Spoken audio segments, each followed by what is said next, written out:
কল্পনার জগতের শহরে একটি অদ্ভুত দোকান ছিল। সেই দোকানের নাম ছিল স্বামী নির্বাচন কেন্দ্র। অর্থাৎ নারী তার নিজের পছন্দ মতো স্বামী নির্বাচন করতে পারবে।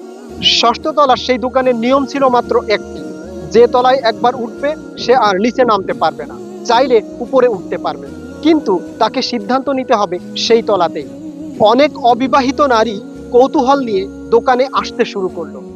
একটা নারী শর্ত মতো প্রথম তলায় গিয়ে দেখলো সেখানে ভালো মানুষ পাওয়া যায়, কিন্তু সে ভাবলো ভালো মানুষ তো ঠিক আছে, কিন্তু আরেকটু ভালো হলে মন্দ কি, সে উপরে উঠল।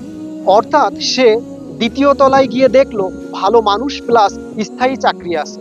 সে হাসলো আর ভাবলো এটা তো আগের চেয়ে ভালো, কিন্তু আরেকটু ভালো হলে মন্দ কি, তাই সে আবার উপরের তলায় উঠল। তৃতীয় তলায় গিয়ে সে দেখলো ভালো মানুষ, চাকরি আছে এবং পরিবারকে সম্মান করে। নারী মনে মনে বলল এরা সত্যিই ভালো, কিন্তু উপরের তলায় আরো পারফেক্ট কেউ আছে, তাই সে আবার এগোলো। চতুর্থ তলায় গিয়ে দেখলো দায়িত্বশীল, সৎ, স্ত্রীকে সম্মান করে, রোমান্টিক এমন মানুষও আছে। সেখানে গিয়ে সে থমকে গেল, কারণ সত্যি এমন মানুষ পাওয়া বিরল। কিন্তু মন বলল এতদূর এসেছি, আরেক তলা দেখে নেই। এবার গন্তব্য পঞ্চম তলা। সেখানে আছে পারফেক্ট মানুষ, সব গুণে গুণান্বিত। সেখানে গিয়ে তার হৃদয় কেঁপে উঠল। তবুও ভাবলো এখানে যদি পারফেক্ট মানুষ থাকে তাহলে ষষ্ঠ তলায় নিশ্চয় আরো বেশি কিছু আছে। তাই সে ষষ্ঠ তলায় গিয়ে উঠল। সেখানে গিয়ে দেখলো আশ্চর্য বিষয়, সেখানে কোনো মানুষই নেই, শুধু একটি বোর্ড ঝুলছে। বোর্ডে বড় করে লেখা আছে পৃথিবীতে আপনার জন্য কোনো মানুষই অবশিষ্ট নেই, কারণ কোনো মানুষ দিয়েই আপনাকে সন্তুষ্ট করা সম্ভব নয়।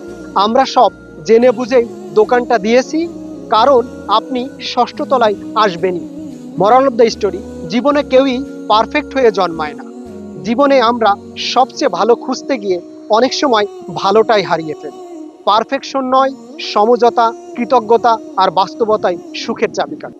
প্রত্যাশা যদি সীমাহীন হয় তাহলে পাওয়া জিনিস কখনোই যথেষ্ট মনে হয় না।